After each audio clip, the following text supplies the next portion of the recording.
The New York Times has a column in its Sunday magazine called The Ethicist, in which a person who is supposedly expert in the area of ethics opines on some issue of the day. This goes back to a column that appeared in The Ethicist going back to 2002. At that time, The Ethicist was a gentleman by the name of Randy Cohen. And a question was posed to the ethicist. It was written in by a woman who had just concluded a real estate transaction. She was helped on her side by a real estate broker who was an Orthodox Jew and very competent and very polite and very kind.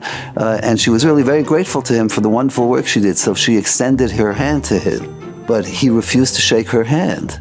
And he said, please forgive me, because of my religious beliefs, I will not shake the hand of any woman or touch any woman other than my wife. I was very insulted, says the letter writer to the ethicist. And I was wondering, I believe in non-discrimination.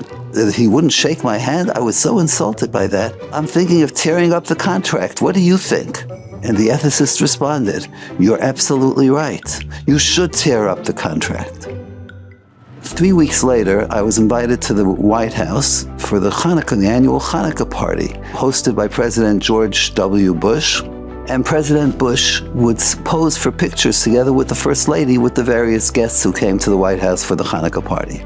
And as we were standing on line, along came somebody from the White House staff and came over to those of us who were wearing yarmulkes or who looked like we were Orthodox, and he said, the President and First Lady are very receptive and very sensitive to your religious concerns.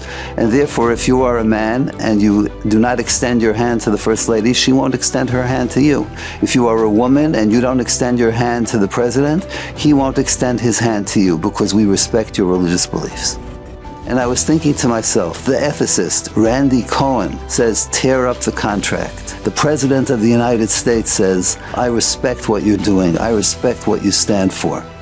And so we speak about Vayimaen. We have the opportunity to tell the world, yes, we stand for something different. And if you can't handle that, then tear up your contract. That's your choice. But recognize that the highest offices of this land, the Presidency of the United States, he does recognize the importance of maintaining that level of separation between man and woman. And that's something that commands respect in the eyes of the world.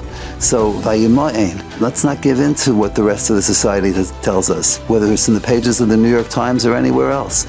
We have our own code of conduct, and we're going to remain true to it, and the really great people of the world will look at us and say, Rak am chacham b'nafayim ha'am ha'gadol hazeh.